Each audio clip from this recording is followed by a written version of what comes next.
हाँ महादेव, कैसे हैं आप सब। आज मैं बना रही हूँ पनीर का पराठा।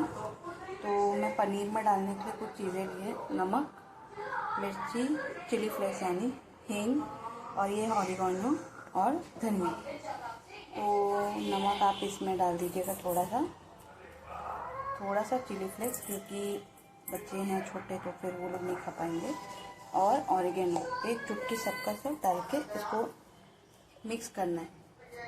और थोड़ा सा हींग, धनिया आप ऊपर से भी डाल सकते हैं, बट मैं थोड़ा इसमें भी डाल रही हूँ। और इसको हाथों से ऐसे क्रश करना है। मैंने इसे अच्छे से मैश कर दिया है।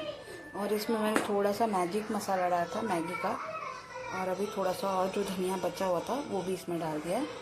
और अच्छे से मिक्स करना है। आप इसमें लाल मिर्ची पाउडर भी डाल सकते हैं, बट क्योंकि मैंने चिली फ्लेक्स यूज़ किया है तो मैंने उसको अवॉइड कर दिया, लाल मिर्ची को पाउडर को। तो ये मेरा जो है जो फिलिंग है वो रेडी हो गया। अभी हम रेडी करेंगे बैटर, उसका डो। तो जल्दी मिलते। अब हम डोसे का डोसा नहीं, पनीर का डो बना रहे हैं।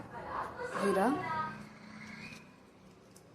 थोड़ा सा क्रश करके डालिएगा, फिर थोड़ा सा नमक इसमें भी हम डाल रहे हैं और इसको अच्छे से मिला लें।